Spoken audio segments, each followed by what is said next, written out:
छात्रों, आज हम काव्यगत सौंदर्य के अंतर्गत अलंकार पढ़ेंगे। तो अलंकार में हम अलंकार का सबसे प्रथम संधि विच्छेद करिए कि अलम प्लस क्री, यानी अलम का मतलब होता है आभूषित या सुशोभित, क्री माने करने वाला, क्री धातु में अलम प्रत्यय से बना हुआ है। तो परिभाषाओं के रूप में काव्य के शोभा कारक धर्म अलंकार कहलाते हैं, अथवा काव्य की शोभा बनाने वाले तत्वों को, धर्मों को अलंकार कहते हैं। तो अलंकार वैसे तो प्रायः दो ही प्रकार का होता है, लेकिन कहीं कहीं पर हमें तीन प्रकार का अलंकार देखने को मिलता है: शब्द अलंकार, अर्थालंकार और उभय अलंकार। लेकिन हाई स्कूल स्तर तक हम केवल शब्द अलंकार और अर्थालंकार ही जानेंगे।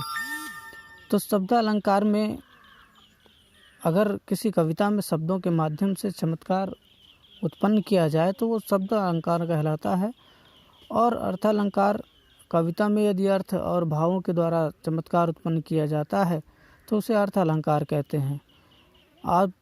आधुनिक जो है सिलेबस में, आधुनिक पाठ्यक्रम में 9th वालों के लिए शब्द अलंकार और 10 वालों के लिए अर्थालंकार में 3-3 अलंकार परीक्षाओं में पूछे गए हैं। तो जिसमें हम सबसे पहले अनुप्रास अलंकार को पढ़ेंगे। तो अनुप्रास अलंकार को अच्छी तरह से समझने के लिए अनु और प्रास को हम अलग अलग करते हैं। तो अनु ये उपसर्ग है, और अनु उपसर्ग का अर्थ पीछे या बाद में होता है, और प्रास का मतलब होता है आवृत्ति या बारंबारता। तो वर्णों के बाद पुनः वही वर्ण आए या वर्ण के पीछे वर्ण आए तो वर्ण जो है कहते हैं अनुप्रास अलंकार कहते हैं, या फिर उसकी परिभाषा के रूप में वर्णों की क्रमानुसार आवृत्ति अनुप्रास अलंकार कहलाती है। तो अब अनुप्रास अलंकार के भी कई भेद होते हैं, लेकिन ये हाई स्कूल स्तर तक तो नहीं है, इसलिए हम अनुप्रास अलंकार के उदाहरणों की चर्चा करेंगे। तो जैसा कि आप देख रहे हैं, मैं 5-5 उदाहरण जो है प्रत्येक अलंकारों के दिए हैं। तो छात्र इस चीज़ को अपने कॉपी में नोट कर लेंगे। तो पहला है चारुचंद्र की चंचल किरणें खेल रही हैं जलथल में, और दूसरा है तनतीय तनय धाम धन धरणी, और तीसरा है चारुचंद्र की चंचल किरणें, चौथा है तरन तनुजा तरतमाल तरहुअर बहुछाए, मोर मुकुट मकराकृत कुंडल अरुण तिलक दिए भाल, और रघुपति राघव राजा राम। हमने देखा कि जितने उदाहरण हैं इसमें लगभग 6 उदाहरण हैं। इन 6 उदाहरणों में एक ही वर्ण की आवृत्ति हो रही है, और अगर हम वास्तविक रूप से जानना चाहें तो कम से कम एक वर्ण की 2 बार आवृत्ति होनी चाहिए, तब जान लीजिए कि वो वर्ण अनुप्रास है या अनुप्रास अलंकार है।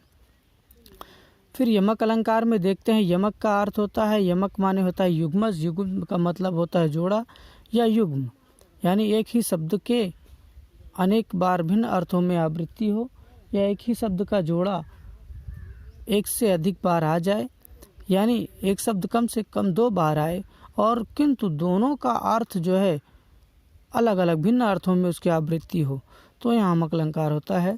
यमक अलंकार के उदाहरणों में हम देखते हैं कि कनक कनकते सौगुनी मादकता अधिकाय। कनक शब्द 2 बार आया, तो प्रथम कनक का अर्थ सोना, दूसरे कनक का अर्थ धतूरा।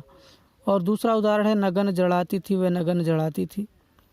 प्रथम नगन का अर्थ है नग्न अवस्था, और दूसरे नग्न का अवस्था है कि आभूषणों में नग लगाना। और तीसरा उदाहरण है जगती जगती की भूख प्यास।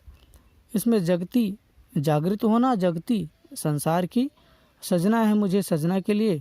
प्रथम सजना का अर्थ श्रृंगार, और द्वितीय सजना का अर्थ प्रियतम। 3 बेर खाती थी वे 3 बेर खाती थी। अब बेर का मतलब होता है समय से, जिसमें सुबह शाम दोपहर, और 3 बेर का मतलब होता है बैर, एक प्रकार का फल। जेते तुम तारे हो उतने नभ में तारे हैं। अब तारे हो का मतलब होता है कि उद्धार करना, और नभ में तारे हैं का मतलब होता है कि आकाश में चमकने वाले तारे।